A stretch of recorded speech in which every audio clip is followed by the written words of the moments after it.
Marshall in the middle.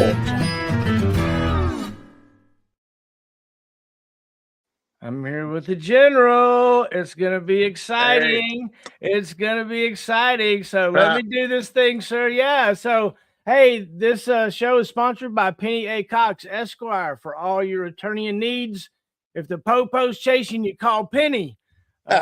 She will get you squared away. So, what's going on, sir? You don't need the popo. Don't need a lawyer, do you? Because I can get you a good one if you need one. No, I grew up. My mom and dad were both cops. I was afraid to do anything when I was a teenager because my dad told me, he goes, if I ever bust a party or some place where there's a bunch of teenagers and you're there, you're dead meat. So if I saw a big bonfire going somewhere or a bunch of teenagers running around, I can't stay here. No, I'm not staying. So One of the interesting things about seeing our generation now that we're kind of grown up and looking back on it, the threats from our parents were real. I mean, they would they would have oh yeah, buried us somewhere, and because of those real threats that started early, like when your dad said, "You do this, I'm gonna whoop your butt," and then all of a sudden you got your butt whooped. Later yeah. on, there was some real ramifications to what you were talking about. Right? Oh yeah. Oh yeah. I was afraid. They had I mean, he didn't beat me or anything like that. I was just afraid. I mean, when he spoke, I listened. They had there was a couple of times I'm out with other friends riding around in cars and we'd get pulled over for whatever reason and they'd be looking at driver's license, they'd look at mine, they go, "You CJ's boy?" And I went, uh uh yeah. And then well, you're not, you guys aren't supposed to be in this parking lot or whatever. Oh, okay. I My dad knew in 10 minutes anything I was doing in town because they would call him. They get on call on the radio. They call him on the phone. I mean, we didn't have cell phones back then, or he'd been calling me. But uh, he caught me one night. We were flying down the highway and came across an overpass and to turn around and go back down the highway the opposite direction. And him and my mom are sitting in that restaurant looking at his pickup truck with his name. And back then, you had names on the sides of the truck. You had to have that on there. And he saw his pickup truck go flying by and I got home and that night and he goes, "Saw you tonight." Where? Oh, well, we were just out. No, I saw you. I saw you out in the county, out in by whatever the name of that restaurant was. And I went, "Hey, you couldn't do anything." So, There was surveillance cameras before there was surveillance oh yeah, cameras. yeah. So where did you grow up? What state? Missouri. That's where I live now. In fact, I can show you out the window. We live on Lake. We live down Lake of the Ozarks. I'm about. We kind of went to this area because I grew up I was born in St. Louis, and my formative young child years were there. It's a rough place. And my dad became a cop and moved to St. Charles because less likely to get killed in St. Charles. We moved across the river, and so I started school. By the time I was in school, I lived in St. Charles, which is just across the Missouri River from St. Louis. And then I grew up there, went to St. Charles High School, and still got friends up there. I got some friends that never left. They're like, "Oh man, there's a high school football game this Friday night," and I'm like, "Yeah, that's great. Glad you guys are still there, still going." So, but I grew up there, and then when we retired, my wife's from Milwaukee, Wisconsin, which is like sub-zero, 6 months of the year, or at least off of Lake. They lived right off Lake Michigan up there, and she goes, "I don't want to shovel like that for the rest of my life."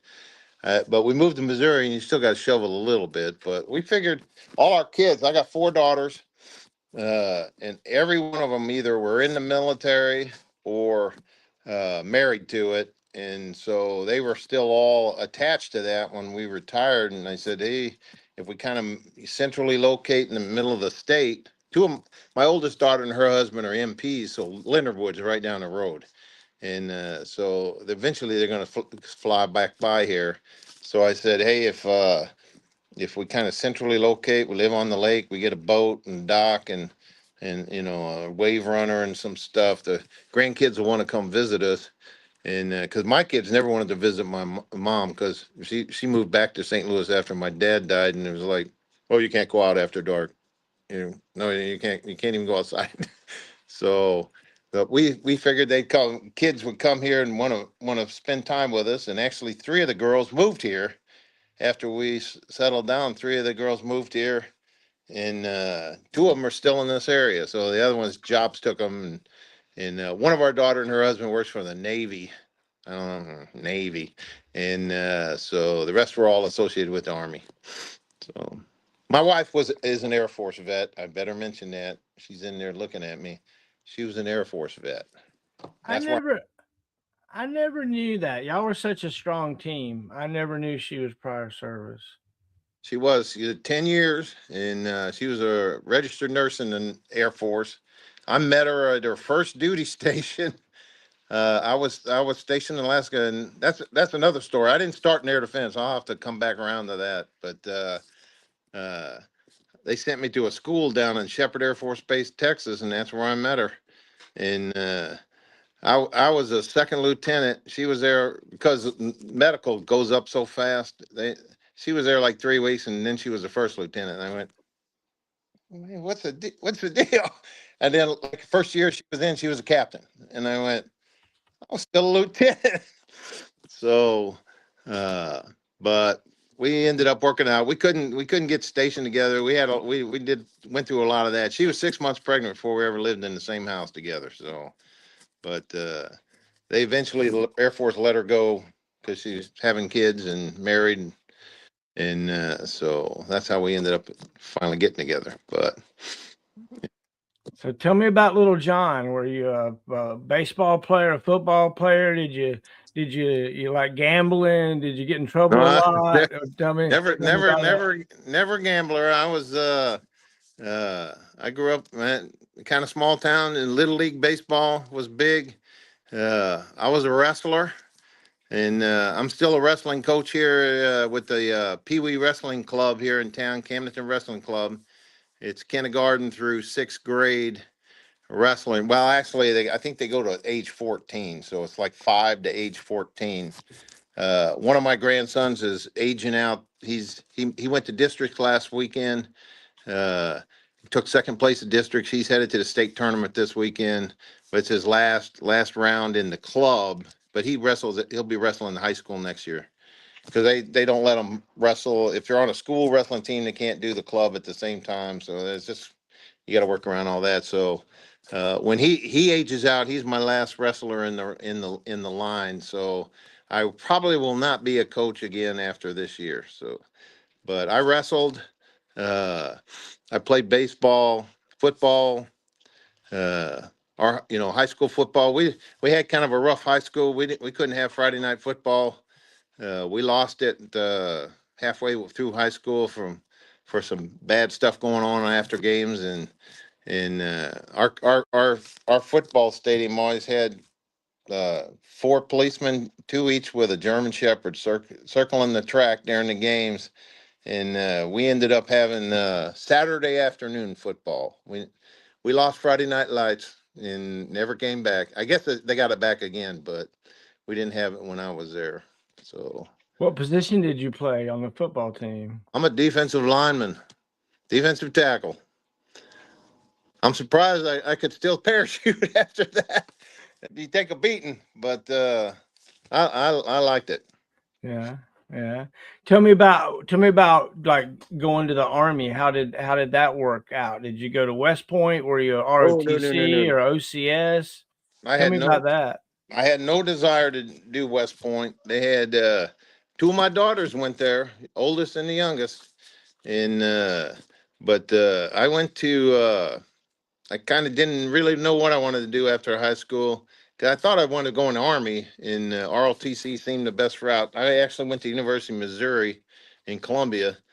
Mizzou's got a great football program, and I didn't play, uh, but I went to Mizzou, and when I graduated, I actually ended up my first duty assignment was in Alaska in an infantry. So that's how I started off life. And that's, uh, uh, spent my first tour in the infantry. And I don't know, digging foxholes in permafrost is like trying to dig a foxhole in a sheet of concrete. It's doesn't matter if it's June or July. It's about a foot down, you're hitting it. So that's where I went to. I went to airborne school, air assault school, and airborne before I went. And I got up there, and after I did my platoon leader time for a year, they made me the S3 Air of the infantry battalion, and so I was on jump status because in those days each of the battalions had one infantry company that was airborne, and I was in the first and 60th Infantry, and our every Charlie company was airborne. So I wasn't airborne as a lieutenant as a platoon leader, but then I got made the S3 Air. So we had I went to jump master school in Alaska. We had, and don't shoot darts at me. We had a mobile training team from Fort Benning came there, and that's who I went to jump master school with at Fort Richardson, Alaska. And I'm telling you, I was like, I can't fail this course. I can't fail. I mean, it was 7 days a week. Even they had like on Saturdays and Sundays, you could go over and the instructors would work with you, and you could just sit there and do JMPI, JMPI, JMPI, JMPI over and over all day, and that's what I did. So I spent every waking moment doing JMPI and door jump commands and all this stuff, and so we graduated. We did all of our airborne stuff in the aircraft. Alaska didn't have a lot of aircraft. We only had C-130s, uh, but we all had to jump a seaweed bag with 2 mortar rounds in it and stuff like that. I mean, those things are heavy. They're really heavy. And but that's where I went to jump master school, and then I was on jump status the whole time I was the S3 Air. Did a lot of air assault stuff, but I guess it was Elmendorf had 4 C-130s. One was always in maintenance, so they really only had 3. And so at any given time, our battalion could get 2 C-130s for jumping, and you had to jump. To keep your status, you're jumping in 30 below zero temperatures, or in the summer, and mosquitoes are chasing you out the door. So, but that's where I went to jump master school, and then after I left Alaska, I ended up in Fort Campbell, Kentucky, which says airborne, but it's really air assault. So I spent 5 years there, and it was all the way to battalion command before I got back to an airborne unit. I got to brag. If you want me to steer off of this, but I got to brag as I had 16 jumps when I got there, and I had a couple of jump master jumps, and then what helped me, and we continued at least while I was there. I don't know who the jump master of the year was. Maybe it was you. I don't know. But whoever the jump master of the year was, Sergeant Major Patterson attached him to me, and he took me someplace over in the old I guess the old division area, and he just worked for me sun up to sundown, making sure I could do everything I was supposed to do, because I hadn't been a jump master in like 9 years, and all the JMPI, because the equipment had changed, parachutes and everything were still the same, surprisingly, but make sure I could do everything, and that kid stayed with me. That young man stayed with me until he was satisfied that I could be a jump master on a plane, and then he let Patterson have me back to be the battalion commander. So, and it's really neat how the airborne community wanted to take care of its own, right? We wanted to make sure that everybody was good. We wanted everybody to succeed. We didn't want any fatalities or anybody hurt. And you never want your battalion commander embarrassed, right? You never want any of your folks anywhere that you're around as part of your team embarrassed to do the thing. So I've heard time and time again how people were taken care of, both NCOs and officers, by Right. those that were around them.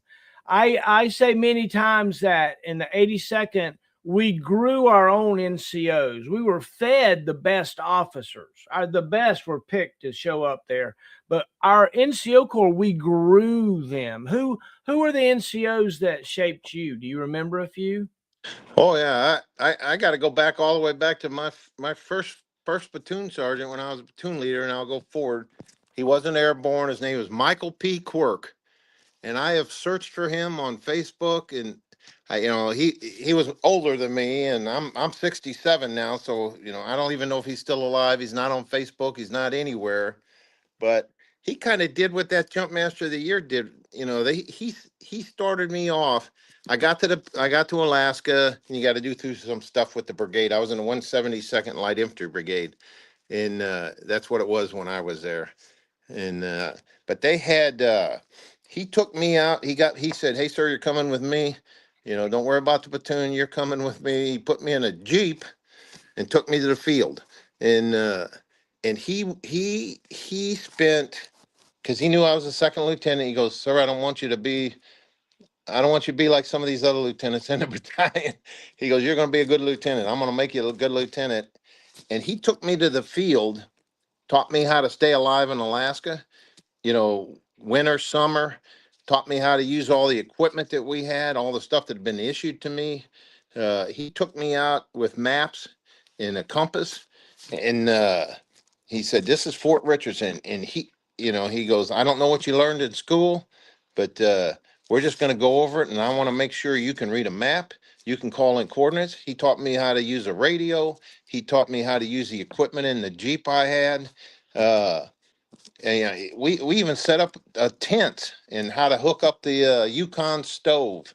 He spent like a week with me, and it wasn't all the time because we had stuff going on back in garrison. But he taught me all about all the equipment we had and how to be an officer or how to be a lieutenant for these young men that were going to be in.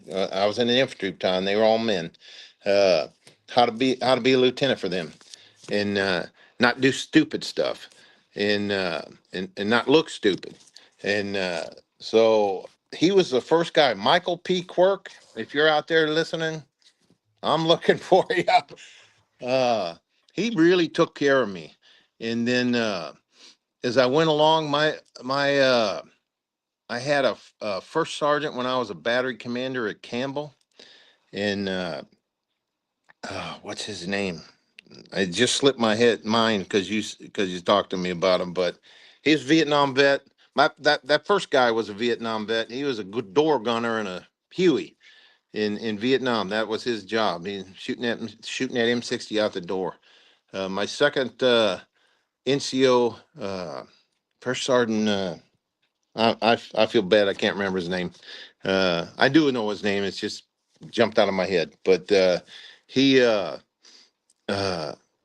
he did kind of the same thing. He goes, that's the first time being a battery commander, and you got a lot more people. And now I'm in air defense. And this is kind of my first air defense unit, and so he knows I don't know anything about air defense. And we had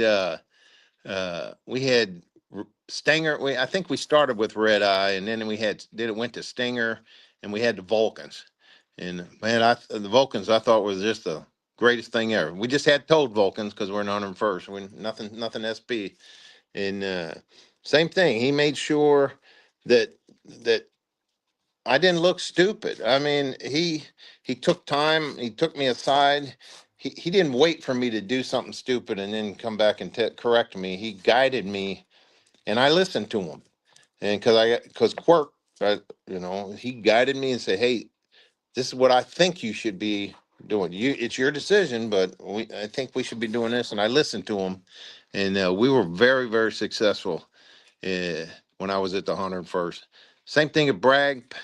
Patterson, because I didn't grow up at Bragg, I think he was a little standoffish at first because I think he had been in that battalion since he was a specialist. And I don't know where Ronnie Patterson is today either. He ain't on Facebook. Uh, I've lost all contact with him. First Sergeant Collier. That was James Collier was my first sergeant when I was a battery commander. He was about 5'2", and he had a gold tooth.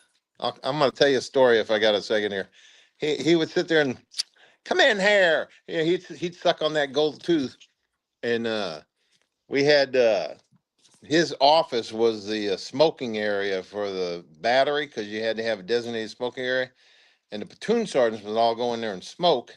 And you'd open the door and it'd just be like a haze coming out. They'd all be in there smoking because you couldn't smoke any other place in the building. And but he'd call soldiers by. I saw him one come time and he goes, "Come in here."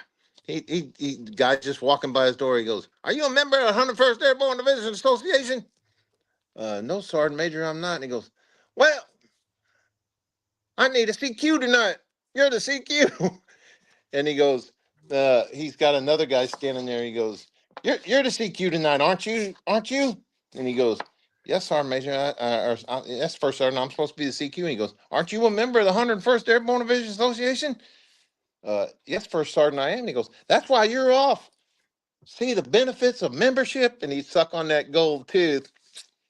And so he goes, that's how he got guys. We had 100%.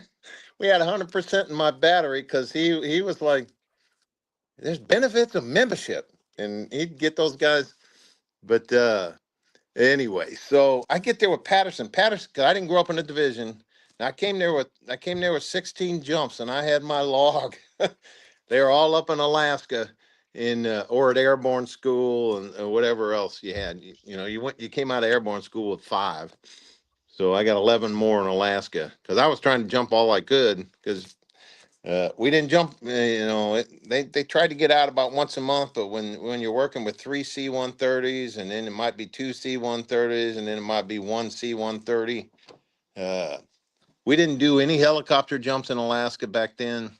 It was all on the 130s because we didn't have it. We had the helicopters came from somewhere else. They were up at Fort Wainwright, I think, and they wouldn't fly down there and do that kind of stuff. But they had their own jump company up there, so in 4th and 9th Manchus. So they did their stuff up there because we had the 130s down by us. But Patterson and I got along really well, and I don't know where he is today. Uh, but I think he kind of let me do what I wanted to do, but he did guide me. And I spent a lot of time in a lot of first sergeant's offices uh, talking to them. Patterson had been in the battalion since he was a specialist. And I go, how can that even be? And he goes, "You volunteer to go to Korea. You go to Korea, you spend a year, you get a station of choice when you come out of Korea, you come back to Bragg."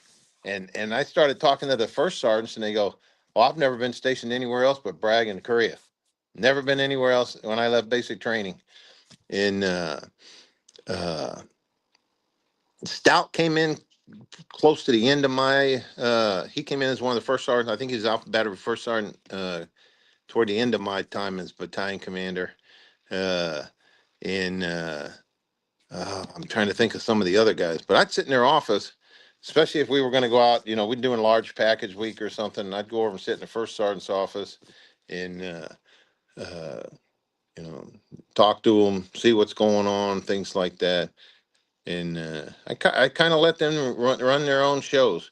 The battery commanders, not as much. I was on them because they're just one step out of a lieutenant position. And I got some guidance.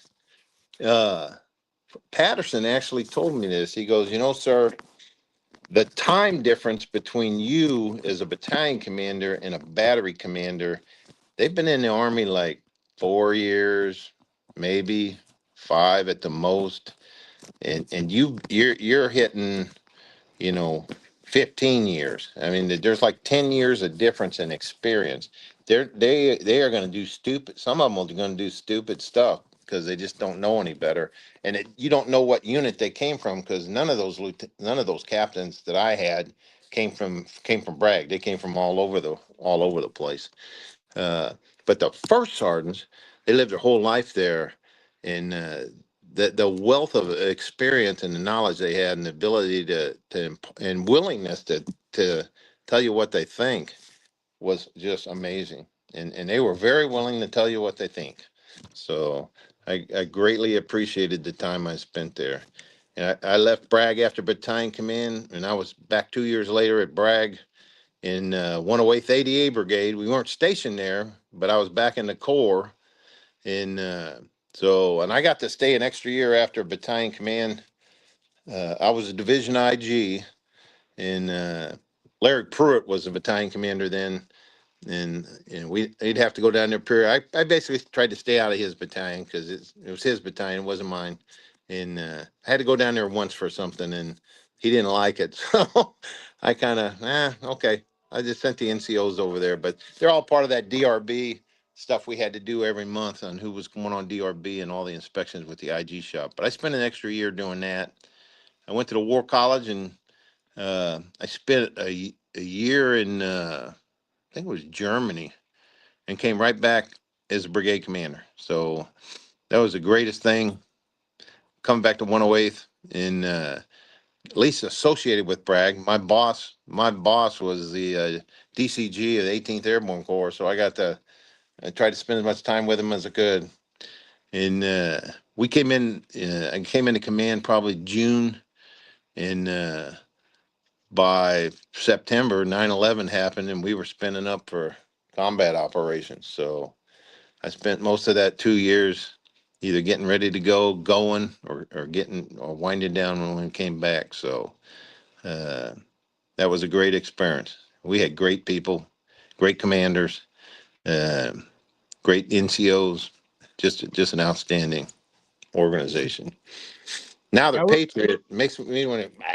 Sorry, as soon as Patriot guys out there, I can't believe we well, they were Patriot then too, but it's and I think I don't know if they're associated back with the Corps or not. They were gone from the Corps for a while, and so anyway, so it's a very interesting thing to think about how expeditionary we were. Every unit had a different mission set, had a different timetable, had a different thing that they had to do. Some people got set right in place. Some people had to road march hundreds of miles. There's all right. kinds of different rules of engagement depending on what they were looking at. It was just amazing. Did you find your time as a commander?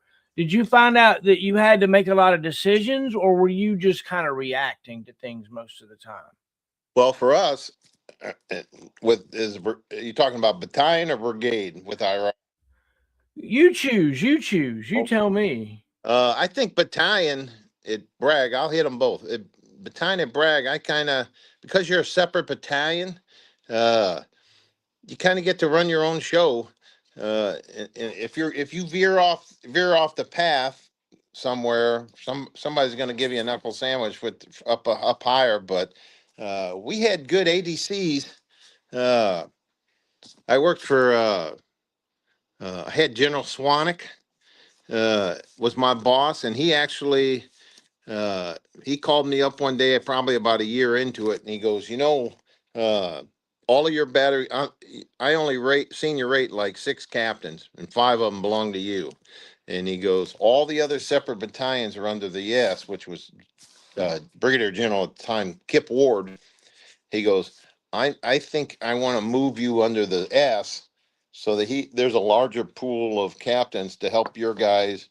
Because at battery command or battalion command, he was talking about battalion command too. He said to help. That was at brigade level, but he said I'm just trying to help your guys out so they're in a larger pool of people. But they kind of left us alone. I mean, Swanwick came around, kind of checked on us. Basically, I just kind of reported to him if I needed anything. Uh, Talked to the CG periodically.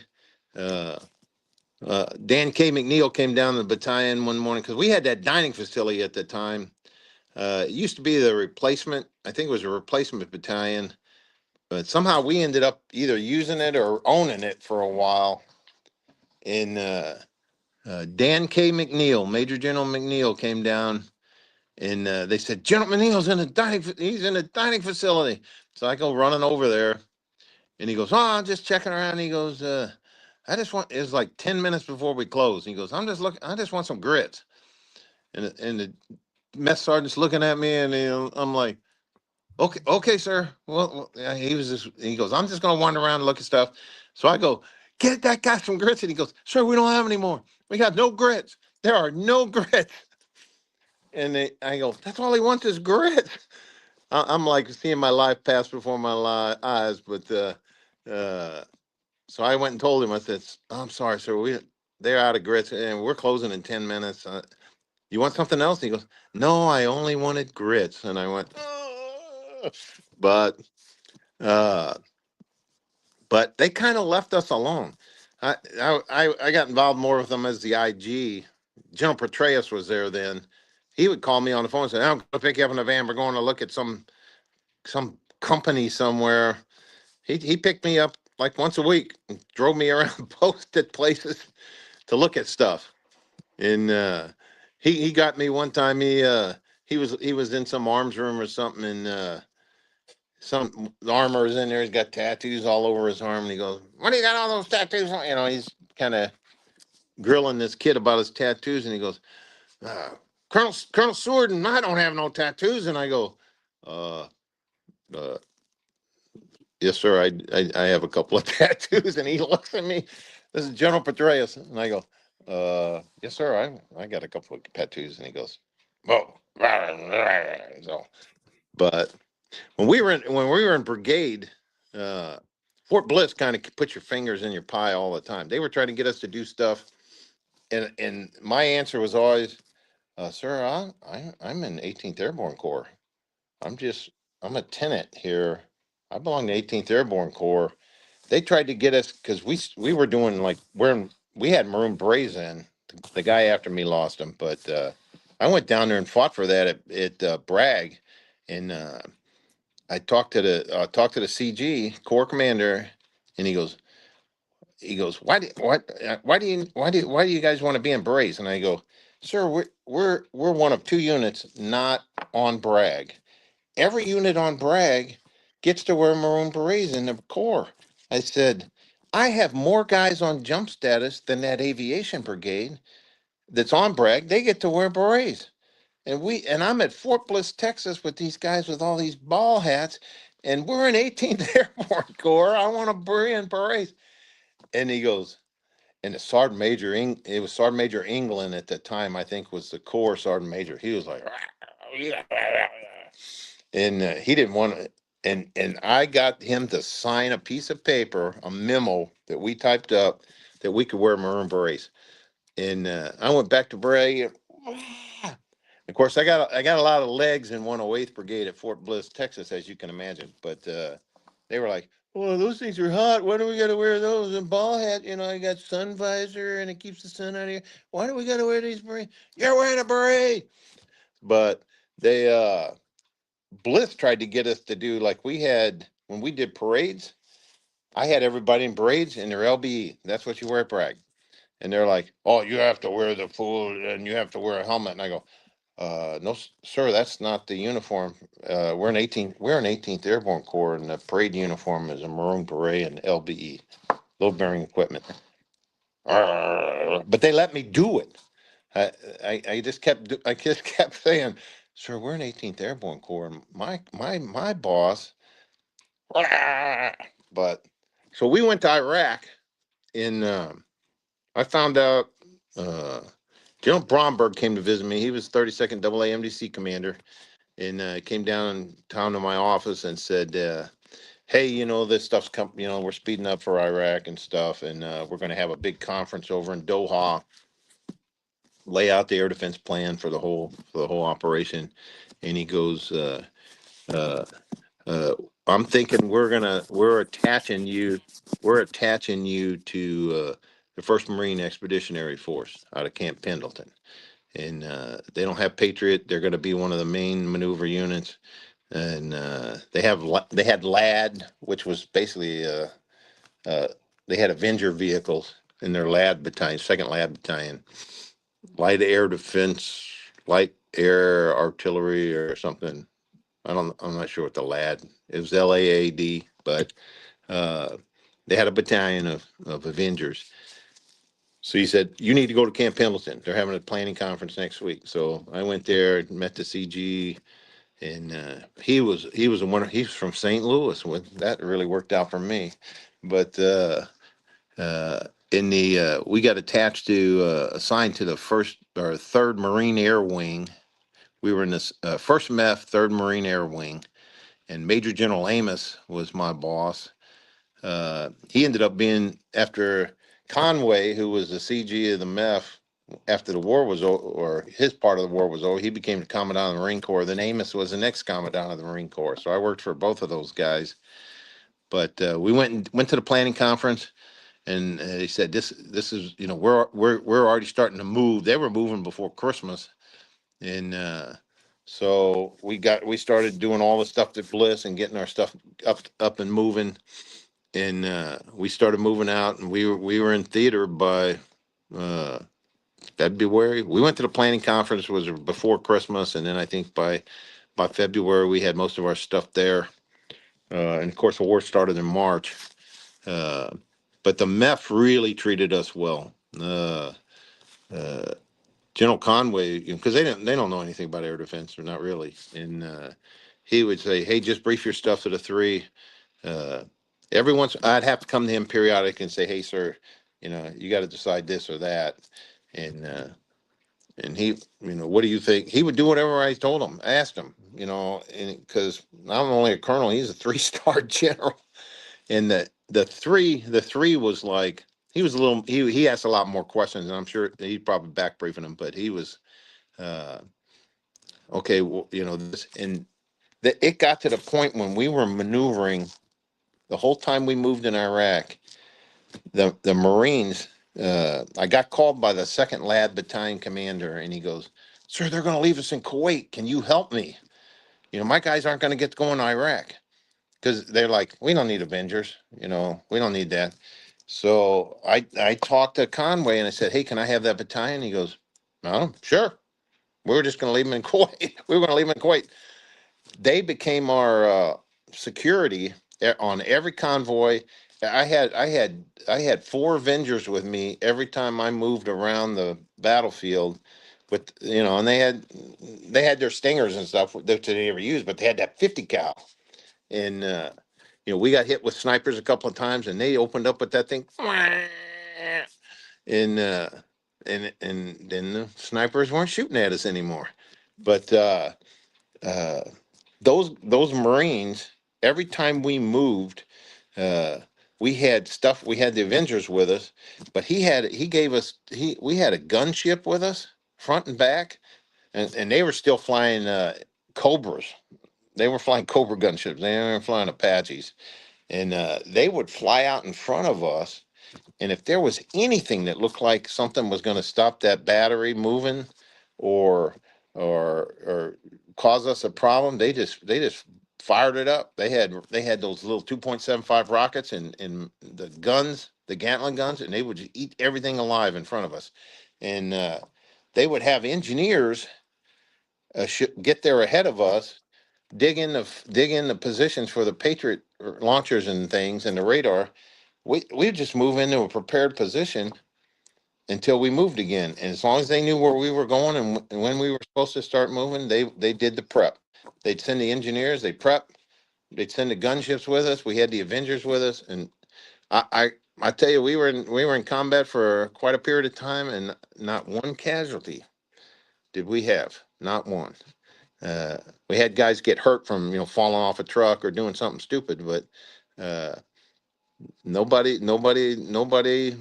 And we were in the first wave with the Task Force Tar Roll crossing the berm. The I got to tell you a side story. Paris Williams was in my talk, and I love that man. He's the greatest American I know. And he walked in one day and had blood all over him, and I was like, "What? What happened?" Because we're in a perimeter. And he said some guy got shot. He was just walking by and a kid got shot. Because we would get stuff on that Marine perimeter. We had to go to the berm or go in the stuff, several times. We just start taking fire from the perimeter. But the Marines had these like amphibious things that roll on the ground but also swim. And they're kind of landing craft or assault vehicles. And they had so much firepower on those things.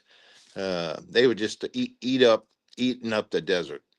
And but I think the one of the exciting nights for us was outside Baghdad. It's dark, and the Marines are firing 155s.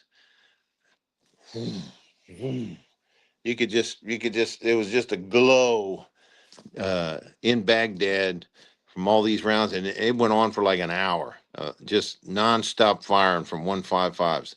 The whole ground was shaking where we were at, and it was something to see. But I don't even know if I answered the question. I just started telling stories, but I love it. I love it. Yeah. So when were you in battalion command at Bragg? What year? I was battalion commander from 97 to 99, and then I stayed to 2000 as the IG. So I was there for 3 years. Larry Pruitt came in after me. At I came into command in like March. It was an oddity. Bobby Woods was there before me. There was a I was supposed to come to Bragg, but not till June. They did a scramble. One guy going to 10th Mountain, one guy going to 101st, and then one guy going to Bragg. And my assignment officer said, "Sir, you're the only jump master qualified lieutenant colonel that we currently have in the branch that hasn't been to Bragg. You're going to Bragg." And I go, "Perfect." But the guy going, and I don't know their names. The guy going to 10th Mountain got cancer. He popped hot for cancer, and they pulled him off the command list. So it rippled everybody, and I was scared that I wasn't going to get to because I was sitting in a school somewhere. I go, they're going to make me go to 10th Mountain, and there was a big fear of, and the guy going to 101st wanted to go to the 101st.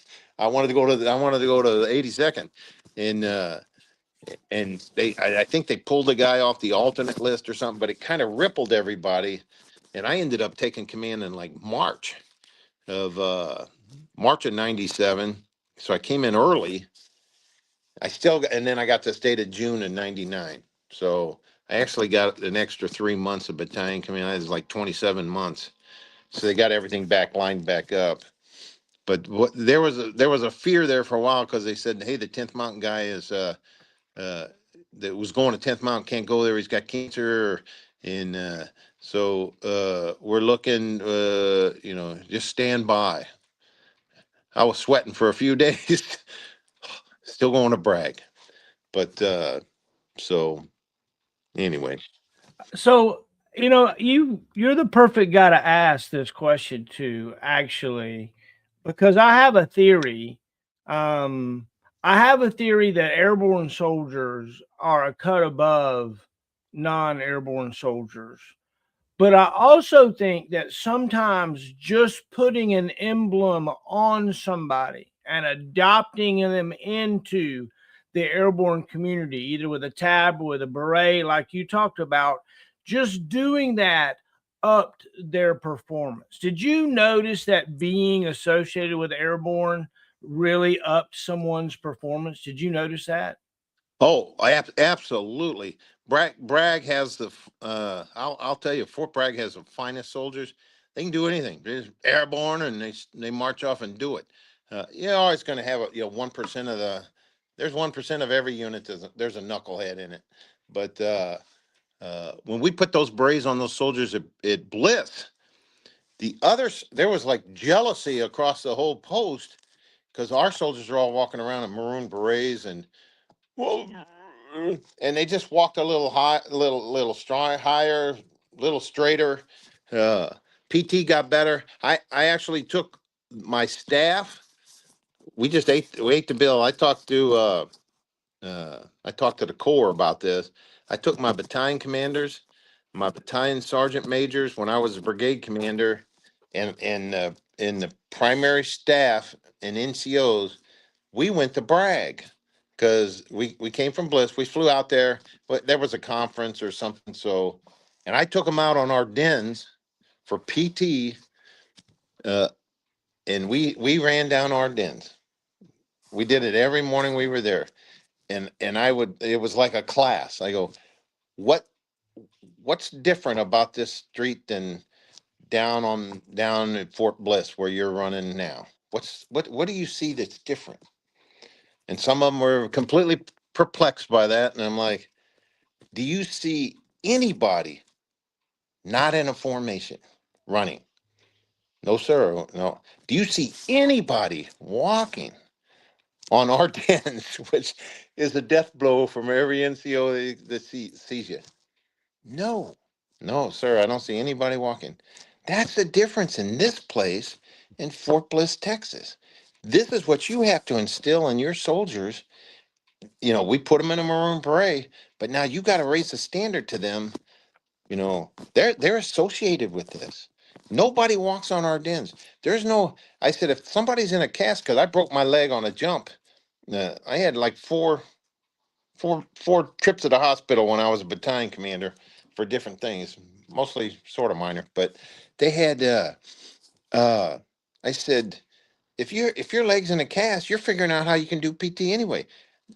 If there's not a bunch of guys sitting over in a gym playing basketball. They're not doing that. They're out here running. They're out here with NCO supervision. They're doing this, they're doing that. uh I said if you're in a cast and you can't run, get on a bike. You're not on our dens. You go somewhere else where people can't see you, and where core people are at, because the division is running. And but I said that's the kind of stuff you have to instill upon your soldiers. And we did a briefing for my boss. Uh, he was a deputy commander of 18th Airborne Corps, and I really loved him. He I said, sir, these guys live in an environment down at Fort Bliss, Texas, where it's okay to be, sick, lame, lazy. It's okay, you're okay, and be on profile your whole life. It's just, and I said, there's nothing wrong. Kids get hurt. I said, but they're milking them. I had, we had our first meeting with him. He was a great NCO or officer. He turns around in his chair and he goes, we were briefing PT stats or something. He goes, you know what the problem with that chart is, gentlemen? And he's got my staff. He's got all my battalions, battery commanders, first sergeants, sergeant majors. They're all sitting there in this room. And he goes, that chart's about itty bitty hearts. That's what that's about. Itty bitty hearts.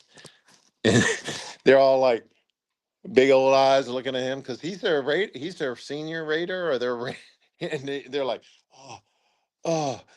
He goes, he and I because I told him, he wanted to know how it went, bringing him up to brag, and I said it's an eye opener because they're seeing stuff they don't see at Bliss. I mean, I had a policy in my brigade. I said, you can run together, you can be on profile, you can run together, but you can't walk together. I said, one soldier walks faster than the other soldier. And I said, if you're walking together talking about Friday night and going out into the bars and stuff, somebody's not doing hard enough PT. One of you is slacking.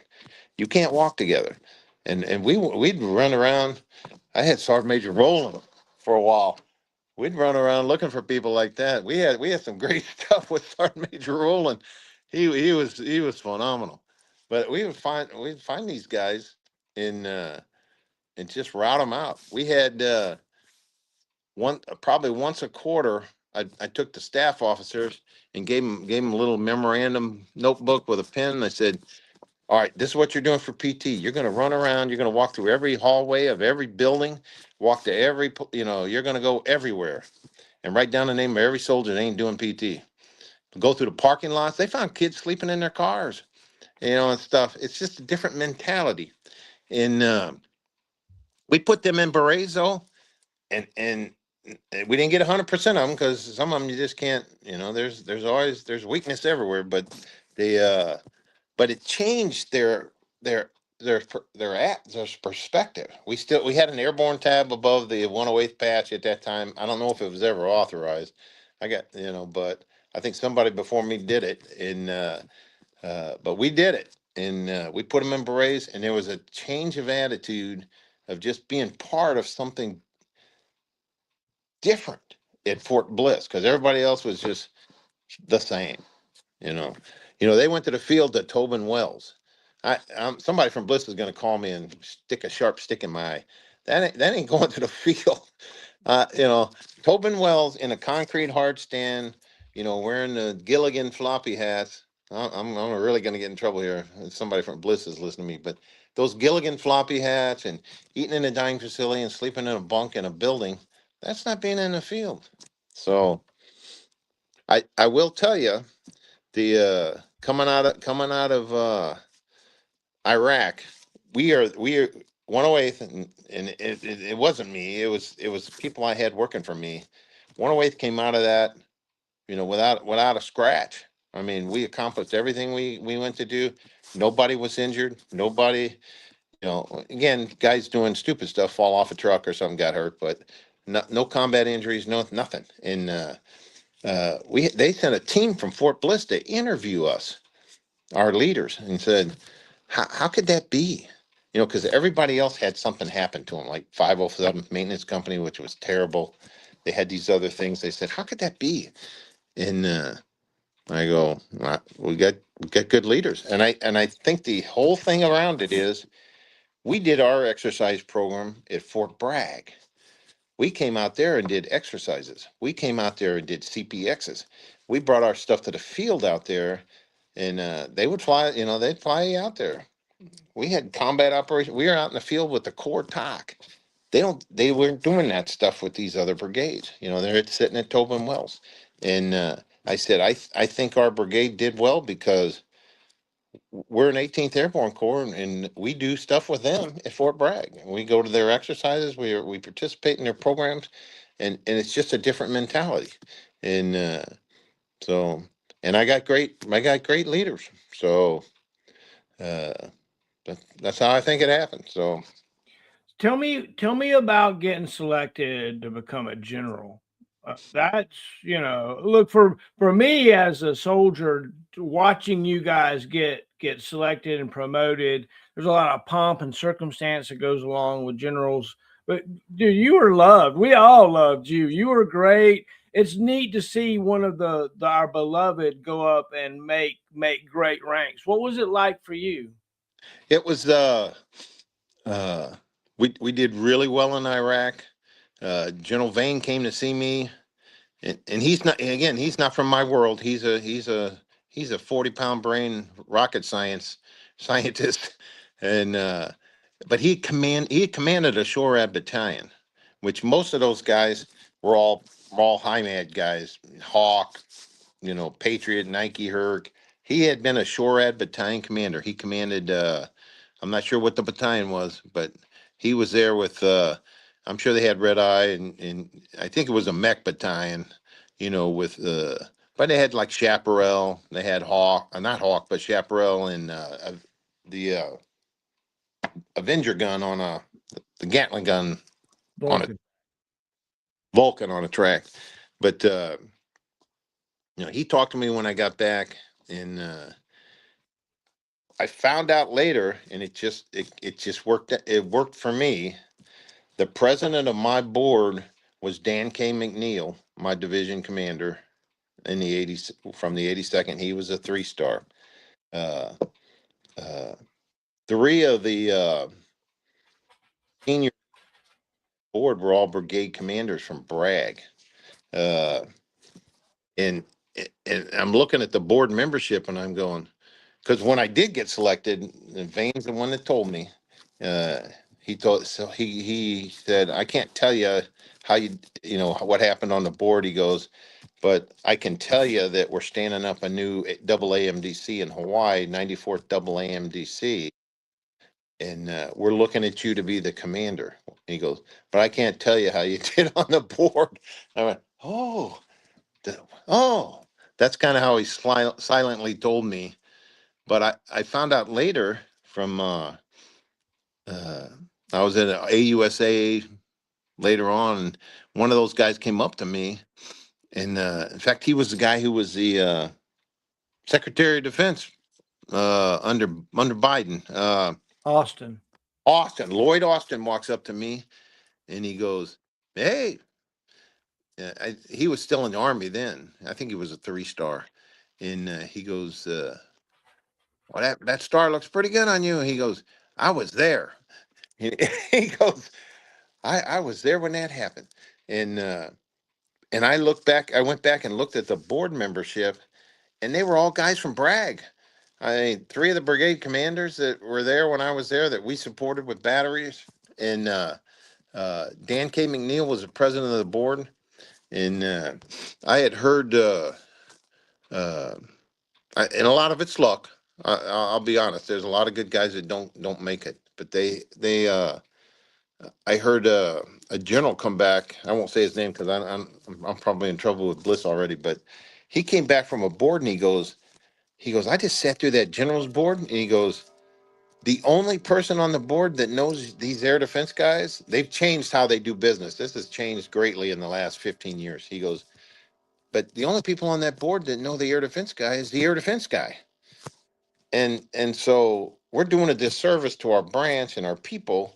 And he said, this is what we got to do. So he changed the course of where we were headed on at least getting people visibility, getting them out of Bliss, getting them, out in the maneuver force doing stuff.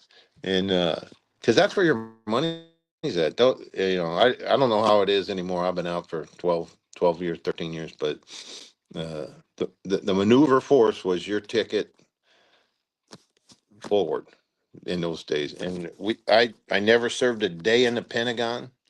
I never served I spent a lot of time in the Pacific, 11 years. And I had another flag officer tell me, he goes, you're never going to get promoted because no one knows who you are. The only people, more sailors, more admirals and Air Force people than Army people. You need to work in the Pentagon. Uh, so I just never did. Not one day. I've been in the building. I'm going, man, I'm glad I never worked here. It is a thankless sweatshop, but the people I visited were like, they're having meetings like 8 o'clock at night, and I go, when do you guys get to go home? Well, just I knew a guy that worked on the he worked at like the daily briefing. That's all he did, and he was like a colonel. And he said, it's 7 days a week. I'm here at 5 a.m. preparing to brief for the chief of staff of the Army that goes off at like 7:30. And then they give you stuff all day long, and you're getting messages from the world at the Pentagon.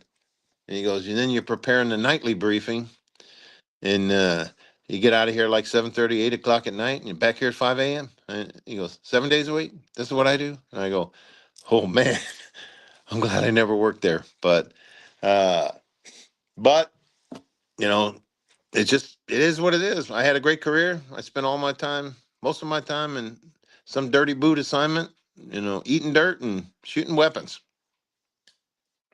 You definitely was an airborne leader for us during our time in battalion in 108th, and we really appreciate the leadership that you gave to us. Tell me about a long night. Do you remember a time when you thought the daylight was never going to come, or that you were worried about something, or maybe you had a soldier or a family member that wasn't doing well or something? Do you have anything like that? Yeah, there was, boy, two things just popped right in my head. The one was back all the way back to Alaska. Uh, the S3 Air, we're doing a nighttime uh, air assault with helicopters. It's 30 below zero, and we set up the LZ, and you're using those beam lights, and we had to take a snow machine. In Alaska they call them snow machines, snowmobile, and we're driving up and down trying to flatten out these areas where they bring these helicopters in. It was me and another kid and an NCO, my air NCO. We worked for like 8 hours trying to get this LZ set up, and we're moving the whole battalion by helicopters that night. And it was a night that never ended. It just never ended. Uh, Helicopters are habitually don't pay attention when some lieutenant's briefing them on what we're doing in the operation, and they're not there when they're supposed to be, and the wrong number of helicopters coming in. My battalion commander, all I had was a Prick 77 radio on my back. He was a tough man. He was uh, Bill Ohl. I don't know if you've ever heard his name. He stood up the 3rd Ranger Battalion. He's a longtime Ranger. Uh, he was in Vietnam for 7 years. I mean, he's just snake eater, eating nails, crapping thunder, and he was my boss. And his helicopter landed there, and I thought he was going to kill me because it just seemed like a shambles. And my boss, my S3, who was a major, got between him and me. I'm just first lieutenant, and uh, and he's looking around him at me and looking at him and looking at me. And he turned around and got back in his helicopter and flew off. And the major came over and he goes, I go, oh, sir. And he goes, just stay on the radio. So when he calls you, you answer. And I said, sir, I'm running off. You carry that radio. And when he calls, you answer. And we sorted it out. It was all night. And we got left there. We couldn't get the last couple Akio sleds, me and that NCO. Uh, there was no more room on the aircraft. The last helicopters came and left. My battalion commander showed up. He landed in his little Huey, well, whatever, those little observation OH-58, and he goes, "Well, we know you're here." He goes, "Well, we're going to come back and get you," and he flew off. And we had a tent, we had gas, and the Yukon stove, and we set that stuff up. We were there for 4 days, just eating MREs and going, man, it's a dead of winter in Alaska, and I mean there were animals outside and everything. It was just kind of a long night, but a long 4 days, and finally somebody showed up in a truck and get in. Thank you. Thank you. I go, what if we run out of gas? What if we run out of chow? What if we run out of, and the NCO was like an E7. He's going, sir, don't worry about that stuff. We're gonna be fine.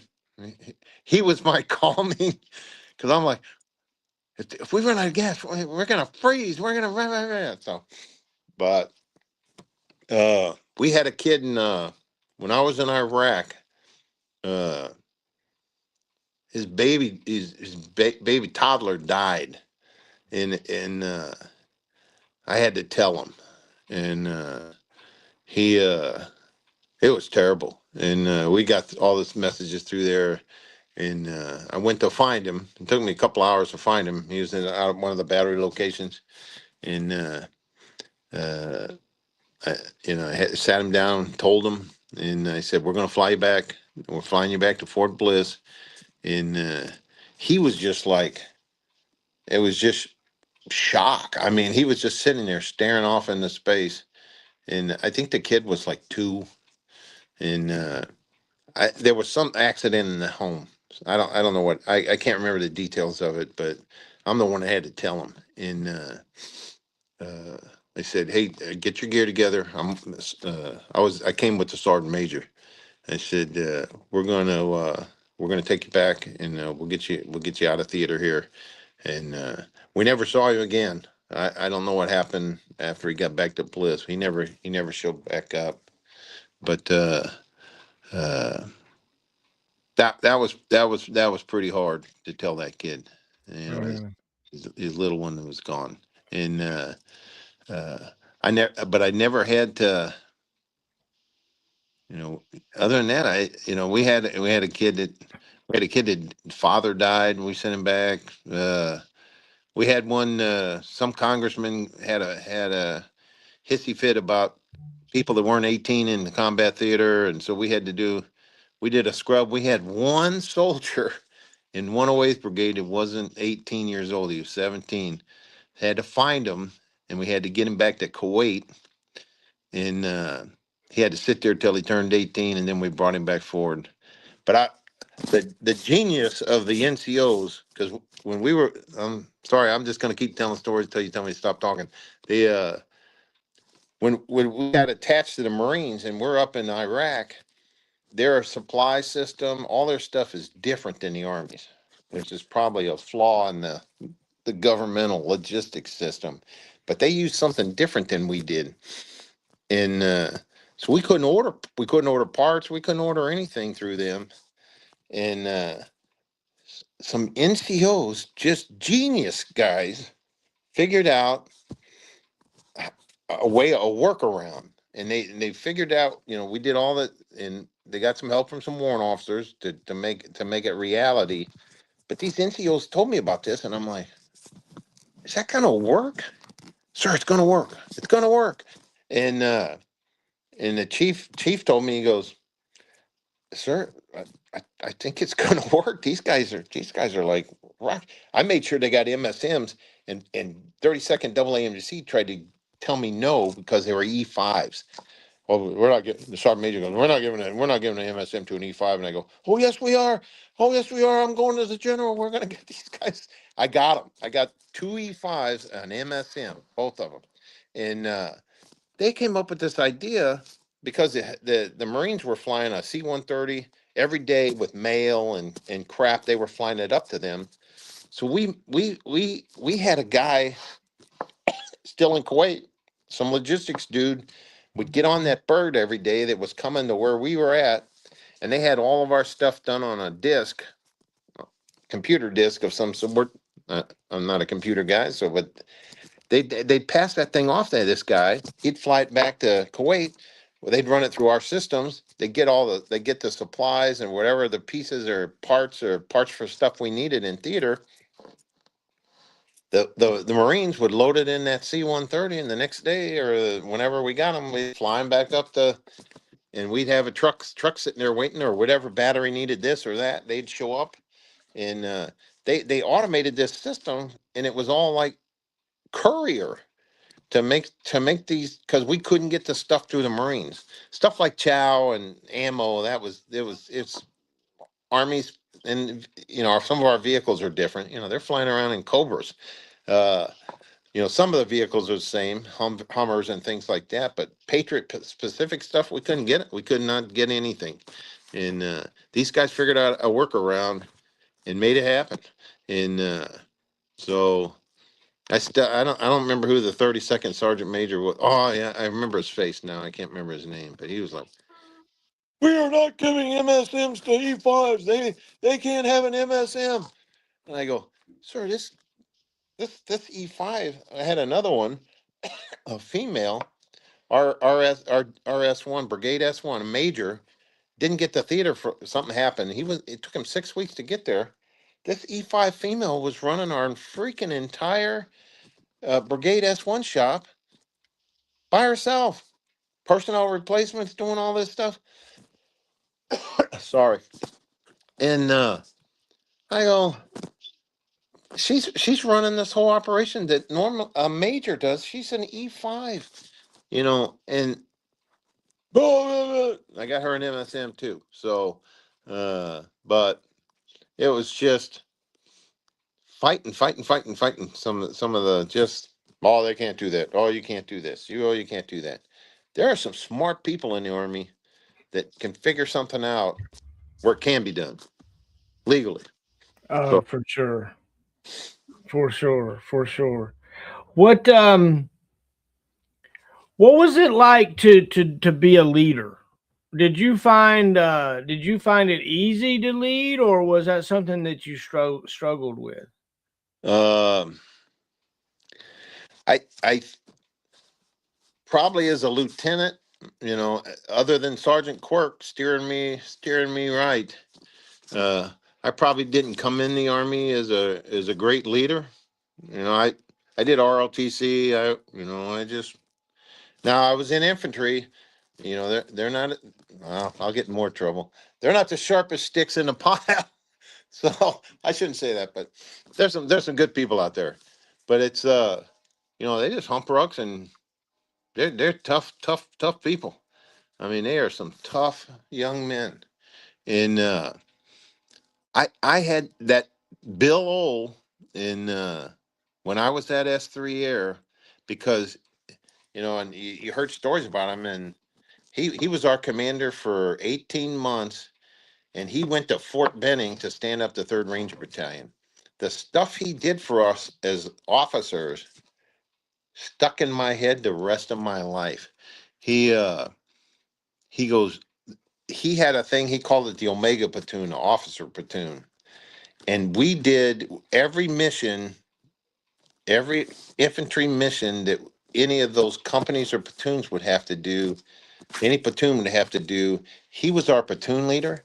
The battalion XO was our first sergeant, or our squad, our platoon sergeant. And he made the company command, or the company commanders in the battalion were the squad leaders, and their first sergeants were like assistant squad leaders. Well, it was all officers, so it would have been just the company commanders. And he took us. We did like, we called them Omega missions, and we would go out for 2 or 3 days at a time with our ruck on our back and weapons, and he would walk in detail how to do an ambush, how to do a rally point, how to do a recon, how to do, and he would take us. I mean, I was like, holy smokes, I'd never been through anything like this in my life. Like low crawling for hours with a ruck on your back and up and down a field, weapons training, all kinds of stuff, radios. I had to carry a spool of wire on one of these things. I was a wire guy running wire between the fighting positions. And but he trained us, and the standards were so freaking high. And it was like, and it was unforgiving. I mean, we had uh I got punished by him one time, and it was painful. I was setting up we were doing EIB training, EIB testing, and I was responsible to set up the 12-mile road march, and the 12-mile road march was uphill. I mean, he didn't there was no slack, and we weren't going to do like 12 miles. It was up Arctic Valley Road, which is uphill for 6 miles up and then 6 miles back. So, but you were uphill for 6 miles with all your equipment. And I'd done the measurements and stuff with my truck. I didn't, I didn't verify. And I was a lieutenant. And the road march was like 100 or 200 yards too long, because he personally measured it, because had some soldiers not making it. I go, it could be because going 6 miles uphill and then 6 miles back, but he measured it, and the course wasn't accurate. So he called me over, and he goes, this course is too long. And and he goes, you owe me a 12-mile full equipment road march. That was his punishment for everything. You owe me a 12-mile full equipment road march. You're going to do it Saturday. Check in with the staff duty officer. Show him the map of where you're going to go. You'll have 50 pounds of equipment on your back. You won't, no weapon, because it's on a Saturday. He goes, you're going to have 50 pounds of equipment. He's going to weigh your ruck. And the staff dude is going to come out and check on you every so often, every 30 minutes, every hour, 45 minutes. He's got your map of where you're going, and you owe me a 12-mile full equipment road march. And I went, no. So, yes, sir. And I had to do the same road march, the 12-mile up, 6 miles up Arctic Valley, and then 6 miles back down. It was freaking snowing. It was like it was horrible. And he goes, nope. We had he had something else. He had like an Omega guide on. The junior lieutenant in the battalion had to bring that to every officer function. And back in those days, officer calls on Friday nights. It's the same thing at NCO clubs and stuff. They were very robust.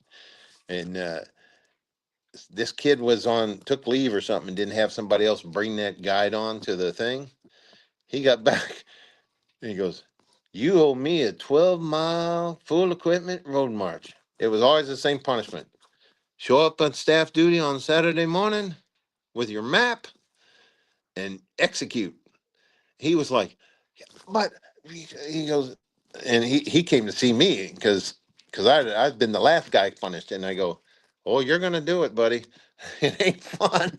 And he goes, "But I was on leave," and he go, "They don't care. That's the standard." He would check our rucksacks, and you must have this things in your rucksack when we were doing these Omega missions. And I covered my company commander one time, and he thanked me a million times. He got in trouble later and ended up he got because he lost a bunch of tools and stuff. But he only had 2 pairs of socks in his ruck, and they're supposed to have 3. And the socks don't weigh anything, but that's not the point. The point is you're supposed to have 3 pairs of rucks. There's 3 pairs of socks in your ruck, and so he's going. I always brought extra everything because I was afraid of being wrong. Because the punishment, you owe me a 12-mile full equipment road march. So, but because of spending that 18 months with him in that infantry battalion, where the standards this was the standard. This is the only standard. It isn't here. Good enough. That ain't good enough. It's the here. That's the standard or above it. You can't, there's nothing accepted below.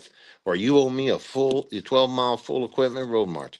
And so I got to my uh, first air defense unit, and I walked in with my almost skinhead high and tight. And I got to tell you, my battalion commander had one of those horseshoe hair, bald on top and had a horseshoe. I go, man, I told my wife, I go, man, if we put our heads together, we'd have a whole head of hair. I used to tell her that, but the Brigade XO's like, where are you from? Because I hadn't been in air defense, and now I'm in 101st. Sir, I was in first 172nd Light Infantry Brigade. I was on jump status. I was an airborne paratrooper in Alaska. He's like, what kind of haircut is that? I mean, it was like just, but because of that environment I grew up in for those first 3 years, I think it carried me through the rest of my time. I know that I always went back to that. This is the standard. It isn't here. It can be here, but it's nothing below that. That's what it is. And I had they tried to send me to the Pentagon one time, and coming out of, I think I was coming out of Schofield Barracks, 25th Infantry Division, and whoever was there at the time, that because they go, oh, you guys need time in the Pentagon. You're a major. You haven't been. You got to spend time in the Pentagon. You haven't been there. And the guy, whoever was running the air defense stuff at the Pentagon, he looked at my file, and he told the assignment officer, he goes, I don't want any of those shorehead guys. They were trying to send 2 of us there. I don't want any of those 2 shorehead guys here. They're knuckle dragging Neanderthals. They don't know nothing. They're never coming here. And I went, praise the Lord. I went from 25th. I think that's how I ended up in the 25th Infantry Division. Maybe it was between Campbell. My next division was the 25th. I didn't have to go to the Pentagon. And as you get older, they stop looking at you because they think you don't understand the building. You're not going to be able to make anything happen. And they look away, slip away. So So here's a question I've been asking. I can't imagine what you might answer, but if you get the call tomorrow and you got to report back to the Army, what unit are you going to? Are you going to go back to commanding the 94th, or where are you going to report to? well, we sure liked the Pacific. We were in the Pacific Theater Ops for 11 years. When in my retirement thing with the branch, I said, I got 10 years at Fort Bragg. I got 11 years in the Pacific. I was in for 31 years. I go, the other 9 years was just like going to school here, there, here and that. But I spent 11 years in the Pacific and 10 years in 18th Airborne Corps. I include the 101st, but I go, that's all I know. And somebody asked me that the other day. They go, can they recall generals? And I go, nah, I guess they could. I know of one that did in my life that got recalled, and they called him back to be the chief of staff of the army because nobody would work for whoever was the current SecDef, and he said he was already retired. He's a special operations guy. I cannot. I can see his face. I can't remember his name, but he he said they called him. He was out on his working on his ranch. He got a pickup truck throwing some hay bales, and they called him and said, "Hey, this is somebody from the Pentagon. We want you to, Secretary. We want you to be the chief of staff of the army." He goes, "Who is this?" They called him 3 times. He just kept hanging up on anything. Quit. That's bullshit. I'm not. What are you talking about? Boom. And it finally found out it was real. And he ended up doing it because we needed him. And we were going through some. We did some strange stuff with uh, the cohort, not the cohorts, but some of the, oh, you're going to go be in combat 1 year, you're going to be back 5 years. And, it never worked out for the Army. Aviation brigades were there every other year and people are cycling, the guard's going to go, once every 5 years. And it just didn't work out that way because we didn't have a big enough Army at that time. But, I loved my time in the Pacific. I'd do anything. I don't think my body would take a parachute jump. I've had some. Uh, the VA knows me well. I've had a hip replaced in the last year. I've had knee, ankle, and what'd you do in the Army? Paratrooper. Oh, yeah, there it is. There it is. But I wouldn't trade it. If I was in a wheelchair right now, I wouldn't trade the time I spent at Fort Bragg, North Carolina, because the and in division time, the Corps kind of a little. Uh, they're part of they're at Bragg. There's some of that environment there, but it's not the same as being in the 82nd Airborne Division. And there's no division like it. And it's our division commander, when I was a battalion commander, would always say, when the president dials 911, the phone don't ring at Fort Hood, Texas. It rings at Fort Bragg, North Carolina. And with aircraft, I sat through so many of those briefings.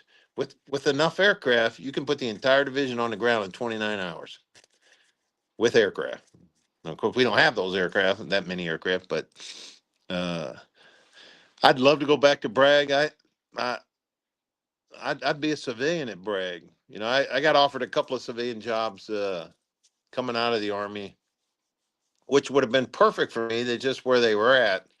Uh, the first job I got offered was, hey, do you want to come to Camp Casey and run the Battle Sim Center? I would love to run the Battle Sim Center. I love. I've been to Fort Casey. I know exactly where it is. I love Korea, but I got a wife and we rescue Great Danes. I got 4 Great Danes. I go, no Korea. I said, can I live on post? No, you have to live in the community. And I go, there's no Korean's going to rent me a house unless he's looking at my dogs for meat. They're not going to rent me a house in Korea. So I passed that one out. I got offered uh, to run the Battle Sim Center in Germany, someplace in Germany. They called me and said, hey, this is going public tomorrow. If you want this job, we're going to put your name against it. And I go, can I live on post? No. I go, I got a wife and 4 Great Danes, and I'd like to be married, because running a Battle Sim Center, you're not going to get to come home a lot. I mean, you're going to be busy all the time. Korea would have been really, but Camp Casey, man, they're like up by the DMC. They go, you're never going to get to come home. I said, no, I can't do that either. So I did work as a Department of Army civilian for 6 years up in Stratcom for SMGCR Strat. I never was a sharp stick about space and stuff. Had to learn a lot, but and some of the guys I worked with would come through there. They were the CGs. Formica was a CG when I first got the job. He's an artilleryman, but he was running SMDCR stat. He would always look at me. He goes, turn around. You got a ponytail. Yes, sir. You got a beard. Yes. Yeah. Yes, sir. I'm in a band too, sir. I play bass in a band. But, he always liked me. He always liked me. And then some of the air defense guys came through. They were like, why would you do this? And I go, I don't want to be a contractor. I don't want to move to Huntsville. Uh, so, and I can do this from here. So, but I, I'd go back to Bragg. I'd go back to the Pacific. I can't parachute jump, but I'd work at IndoSync Paycom. Amen. Amen. But you're not going to jump to SMJP again, huh? No, I was telling somebody about that the other day. I go, you'd have to see this thing. Some of those things were longer than a soldier wearing them. I go, unbelievable the stuff that those young men did, and you can't even rig them until you're on the aircraft and flying. They got to stand up the rest of the jump, or the rest of the time on the aircraft. You can't walk with them. You can't. That's that. But I don't know who came up with that idea, but it was a good one. We had a, and I don't know how much time you got, but we had, we had uh, a Avenger burn in uh, when I was a battalion commander. The Airborne Test Board was doing one on. They were trying to do some kind of new. They were testing something, and we had a catastrophic failure. And this thing, uh, it wasn't rigged right, and as it went out of the aircraft, uh, everything just started snapping, and that thing ended up like this, coming to the ground, and it's just the way it was rigged. They were trying to do something different, and I think they were doing I think they were doing it with a C-17, and trying to working with that. And this thing just nosedived into Sicily. I mean, catastrophic, just toast, and nothing left of it. And I'm like, oh, that's bad. So I called Fort Bliss and said, hey, we need another Avenger, and this thing, what? You guys, you stop. You can no longer drop Avengers. You can't drop them anymore. And I go, sir, that's not gonna work. I went and talked to the G3, and I said, my branch is really upset about this. They're telling me we can't drop Avengers anymore. And he goes, can't do airborne operations, can't be in the division. And I go, oh, we're in the division. We're in the division. See ya. I'll never come back again. But about 6 months later, Bliss was calling me wanting parts off of that Avenger. And I go, uh, we never got it back. I mean, it was totally destroyed. And they were hounding me to the point of and people are yelling at me over the phone. I went to see the guy. He was the discom commander who was charged, and I said, sir, I need help. He goes, I had all the paperwork from the Avenger, and he goes, that thing is 100% gone. And I go, I know that, sir, but they're telling me we want the 50 cal. They want all these, they wanted stuff off of that. He goes, there's nothing that. He goes, give me that. I don't know who he called at Fort Bliss, but they never called me back. So he was like, that's, but yeah, just Fort, yeah. I love Fort Bliss. That's my home. It's kind of Bragg's really my home. I cycled through there for schools, uh, but they had that the I guess the thought process of the school and the branch versus paratroopers and even the 101st guys. They're out doing different things. They're doing kind of alien things to them. Sling loading and heavy dropping and jumpers jumping out of aircraft and it's just different from what they're used to. I got to tell you a story. I went to see uh, I'm the DCG of U.S. Army Pacific, and my boss he got invited to this uh, what's it called? Some kind of war games thing It was in China in briefings and stuff, and they had like 40 people from 40 nations coming to see this, and it was going to be an airborne operation. And he goes, I can't go because they won't take a 3-star, even though they invite you, you can't go.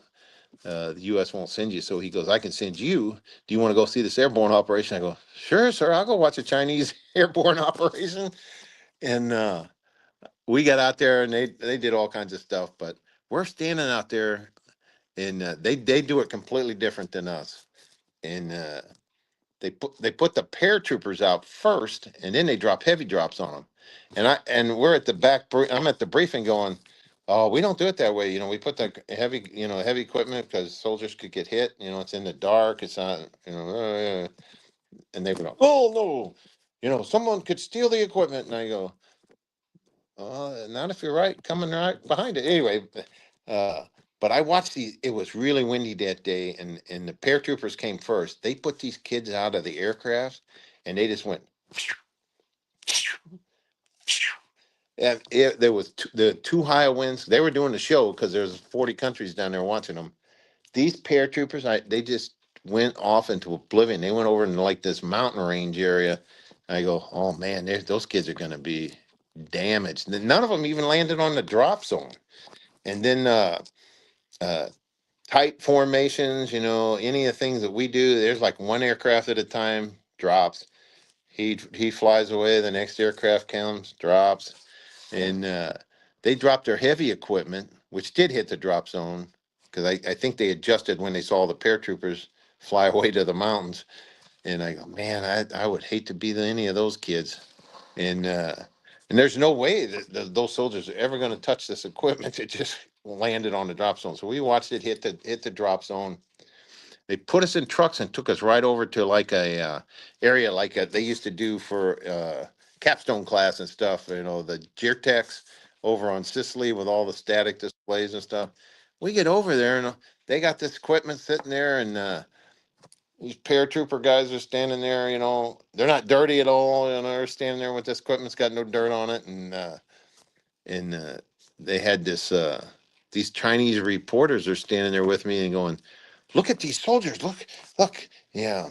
And I go, this is this equipment that just got dropped in that heavy drop with the parachute jump? Yes, that's them. And I go, how could that be? I'm just sitting there and they're like, no, this is them. And I go, but the vehicles aren't dirty. The soldiers aren't. I saw them go. Those kids are in the mountains somewhere. Those are not the kids standing on this. Oh, yes, they are. And I was like, I'm just going to shut my mouth. But I'm like, this is all just a big scam, and they got all these people from all these different countries. And it was just, they did do some stuff that I thought was interesting. I mean, they do a lot of electronic warfare stuff when they're attacking. We got to watch maneuver operations. We were out there all day watching them do different things. It was all a show, but they do everything with like electronic warfare stuff before, they're like jamming radios, trying to jam equipment and stuff before they attack.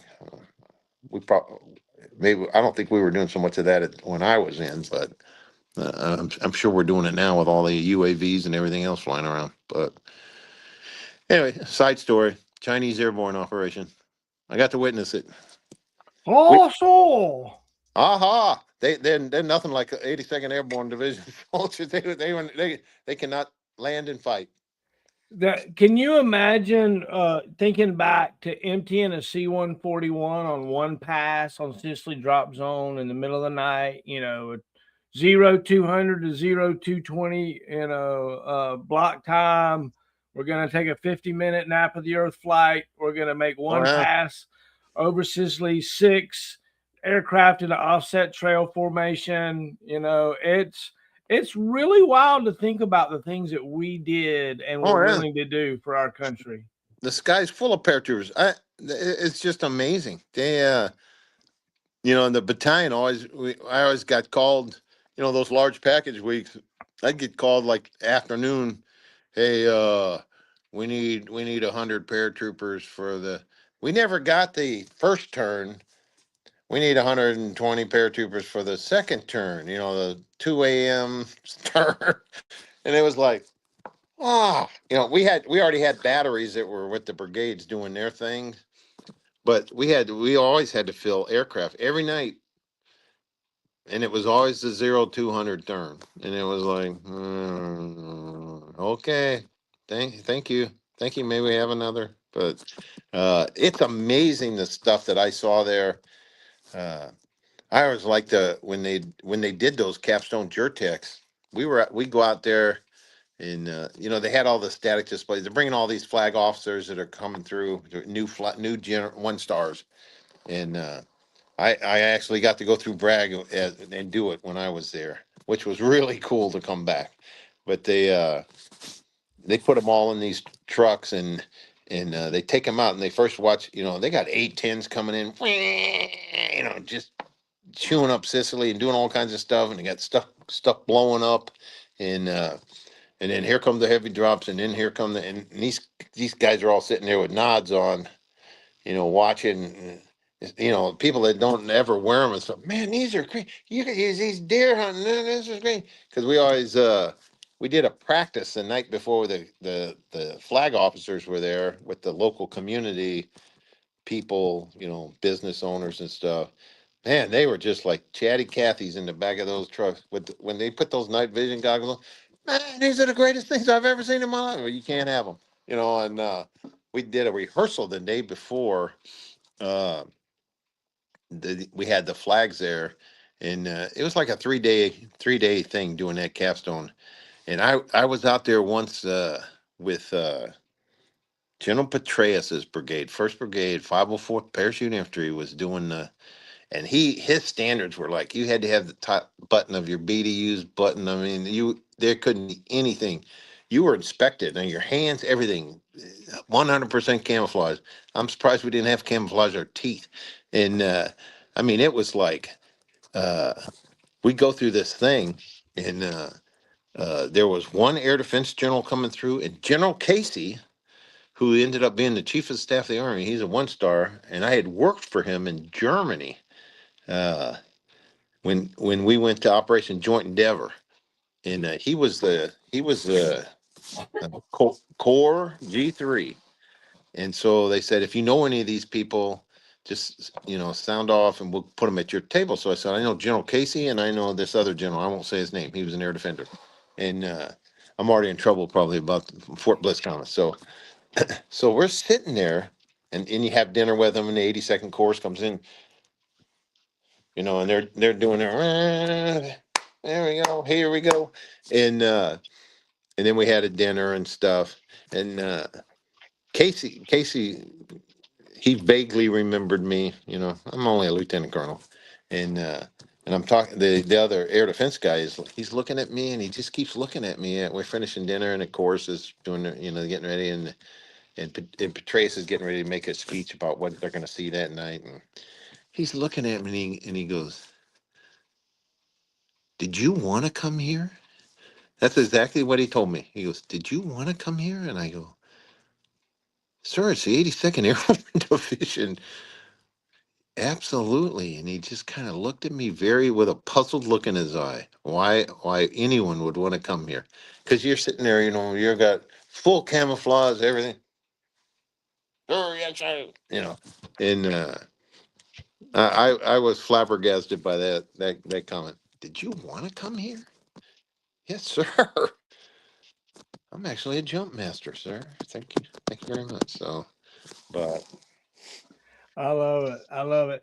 Did you have any conspiracies or crazy things happen when you were a commander? I remember one time we like lost a plugger, or we lost oh, something I got something. a couple of stories like that.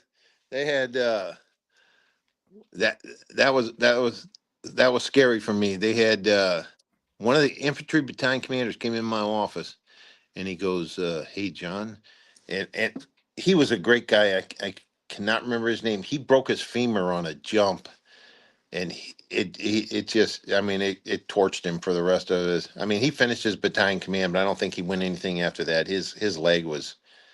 I mean, he really broke his leg. It was a compound fracture, bone sticking out, and I little shorter guy. His last name started with an S. That's all I can remember. But he walks in my office and he goes, "Hey, I just want you to know," he goes, "we found this plugger out in the field. It had been run over by a vehicle." And he's showing it to me and he goes, "We ran the serial number and it's one of yours." And I went, "Oh, oh, are you kidding me?" He goes, "I- I'm just being a fellow battalion commander. Here it is. Whatever you do with it. We didn't report it. I'm just giving it to you." And he walked out. I go, "Thank you, thank you, thank you." So I get our guy in there and I go, "Whose freaking plugger is this?" It belonged to a second lieutenant. And so I get him in my office with his commander, and I won't say his name either, but I go, "Do you see this? Do you know this plugger's missing?" Uh-huh. And his eyes are getting really big. He goes, "Yes, sir." And I go, "And you didn't report this?" I'm kind of personally, I'm glad he didn't because we found it, but uh, he's he said, I I had it. He'd gotten out of a vehicle or something, set it on the hood of the Humvee. It was at nighttime. They were doing some stuff on a map, and he didn't grab it, and he drove off. And he realized later that night he didn't have it, and of course he panicked. He didn't tell anybody. He went back over there with his driver. They were driving all over the place trying to find this thing, and he never found it. And I go, "That was 2 days ago. It was 2 freaking days ago." And he goes, "Well, sir, I was hoping we'd find it." And I go, "Oh, we found it. Some infantry battalion commander found it." And I said, "This could have been really bad for the whole unit." I said, "Oh man, I don't even remember what I did to him. I think I should have told him, 'You owe me a 12-mile full equipment road march.' That's what I should have told him. 50 pounds. That's what I should have told him. But he he later on when he got promoted to first lieutenant, he had some other he wanted somebody to come promote him outside the battalion. We jumped onto Sicily, and I had a bad landing on the flight landing strip. I hit my ass. I chipped my tailbone, and I could hardly move. I'm like, I get up and I'm like, oh, I mean, just knocked the wind out of me because I mean, I hit that flight landing strip, and I had to climb he wanted to get promoted on that tower, that watchtower they had out at Sicily. I'm trying to crawl up those steps going, oh, oh. And the ADC, my boss is up at the top. So I crawled up there and I'm just sitting there going, I just wanted to get out of there. And so we did, he got promoted to first lieutenant and we got down there, I had to stand around and I told my driver, I was like, "Get me out of here, get me out of here." He took me to basically they said I chipped my tailbone and I jammed something. He goes, "I'm just gonna stick a couple of shots in your ass, just." And I go, "Okay." It was supposed to be like a muscle relaxer. But the boss is coming to do a run with us, 4 mile run. That was Wednesday night. It was Friday morning. He was coming down to run with our battalion. And I'm like, "Oh my God." I mean, I could hardly move. And we had to go out. I mean, I told him before we went, "Sir, I'm just telling you, we're gonna make this run, but I'm just telling you, I had a bad landing on Wednesday night, and I'm trying to make excuses for myself but we went out, we did the 4 mile run, and it was the most painful thing I ever had done in my life. And but luckily, that's all it was: chipped tailbone and a couple of you know bruises and stuff. So, but I broke my leg once at Bragg. And when McNeil was the commander, he had one of the aviation battalion commander called me up and goes, "Hey, I'm getting my master parachuter wings. I got a C5 jump. And we're having a big barbecue and everything." And I go, "I ain't got nothing going on." So I said, "All right, I'll come." And you know how those C5s do? They like dropping out of the sky because they can't fly slow enough to put out paratroopers. And they put us out. They just had redone Sicily with the drainage and stuff. and we got put out. Him and I got put out right by the edge of the wood line, and the winds were kind of. I mean, I was trying to steer away from not ending up in a tree. We were that close, and I ended up in one of those drainage ditch things because I wasn't. It's jumper error. You're not always paying attention. You're trying to stay away from you're watching the trees, and I ended up down in this hole where this drainage thing was, and snapped my leg. It was just fractured, and I'm like, oh no, this is not good.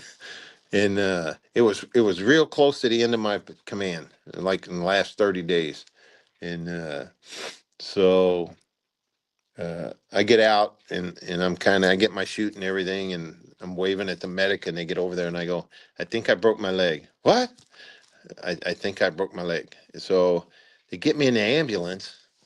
I'm going, I'm glad none of my soldiers are here. This is terrible. And that medic took my boot off, and my ankle went because it had fractured just above the ankle bone, ankle joint. And he took that combat boot off, and now I had like a watermelon attached to the bottom of my leg. And I go, that's probably a bad idea. But I get to the hospital, and they go, well, we got to cut your BDUs off. And I go, they're like $38. You're not cutting my paint. You're not cutting my BDUs. I go, I got 4 kids. I got a wife and 4 kids. I can't afford. I'm not buying no more BDUs. So, well, they go, well, you got to get them off. And they go, we've got these. They were like blue and white checkered plastic hot pants, shorts. And they go, well, you can put these on. And I go, are you kidding me? It's either your BDUs or these shorts. So I go, all right, put these little shorts on, and they're Hoochie Mama shorts, and they're plastic. And so I'm sitting there, and they're doing the X-ray stuff. Well, my wife comes walking by. She's in the hallway with one of our kids going to the clinic, and she's like, "What are you doing in here?" And I go, "Uh, uh, I think I broke my leg." And she reamed my driver because he didn't call her and tell her. And I go, hey, there's nothing you can do about it. So, but I was when we did the battalion change of command in '99 in June. I was in a walking cast by then, and I went to one of those Korean shops off post, and she cut my BDUs and put like Velcro on them. She goes, as soon as you get that cast off, we can take the Velcro out and put your pants back. You'll never know what happened. I went, that's what I want. So when we did the change of command for me leaving command, uh, it was over there by the museum, and we made it. It was kind of overcast and stuff. And I already told the boss. I said, "Sir, I can't troop the line." I go, and he goes, "Just skip it. The ceremony will be shorter." And I go, "Okay," because I couldn't make the loop around. And so we sit there, and we made a weather call that morning. We're going outside, and uh, well, I went inside the museum for they do a little award ceremony or something. Then you come back outside. It had poured rain, and the soldiers are standing out there. Everybody's just soaking wet, and then we're all getting soaking wet because we're out on. And one of my other battalion commander buddies comes up and he goes, "Well, how's it feel to make the last decision you made in command be a bad one?" And I go, yeah. So we're all soaking wet. The CG's wife comes up to me and she goes, I've been to so many of these ceremonies. She goes, it finally stopped raining. She goes, I've been to all these ceremonies. She goes, your soldiers' uniforms all look brand new because they're soaking wet. The BDUs, she goes, I've never seen so, dark. They all look the same. And she goes, are they all new uniforms? And I go, no, no, ma'am. No, ma'am. They're not. They're just wet. They're just wet. So, but we did the ceremony. It was short because we stayed 10 minutes walking around the whole freaking battalion. But and then I went to the IG with my leg in a cast, and I went 5 months without a jump, and I go, I got the cast off, and I'm like, I'm jumping, and the guy's over there going, sir, you can't jump, and I go, we don't have a doctor here saying I can't jump, so I go, I'm not going to lose status, and I go, I'll jump a core, and they had those ankle boot things you had to wear. They go, you're lucky to you're probably gonna get your leg broke again jumping with those things. Those things are terrible because your leg won't bend right. I go, I'm doing it. I went on like, uh, I think I jumped with the band, and they're barely airborne. So don't repeat that. That's probably I'll hear about that too. So, but I think I jumped with the 80-second band. I found somebody that was doing something like no rucks, no anything. I just got out. I just got to get out the aircraft, and then I got 30 more days to do it again. So, but anyway, Great times, right? Great times. You said earlier you definitely do it all again if you had the opportunity. What's one thing that you would like to leave for those that love you that maybe come behind? Maybe some kind of a statement or something that your grandkids or your kids might listen to one day. Do you have some kind of a John Seward inspirational message that you would give the team? Or do you have uh, some kind of thought like that? well, we got 13 grandkids. I got 4 daughters, and like I said, they're all either married or we're in the military. Except for that Navy couple, they're in the military. It's Navy. It's the Navy. Still different. Yeah, they're very intelligent. And the my daughter does naval intelligence, and she worked on ships for a while. She'd call us and go, pirates trying to take the ship or whatever, and Marines shooting up people, and her husband is an underwater geologist. He did mapping for SEAL operations, and he's not a SEAL, but he did all their underwater mapping and stuff. And now he does unmanned submersible stuff. It's all That's the only thing he can say. It's unmanned submersibles. So, but uh, I I would hope, and I tell people all the time. I go, uh, when my kids are standing at my funeral, or my grandkids, they're not going to say, oh, he was a great bass player, or he spent a lot of time at the American Legion, or they're gonna remember if I was at baseball games and saw hockey games, and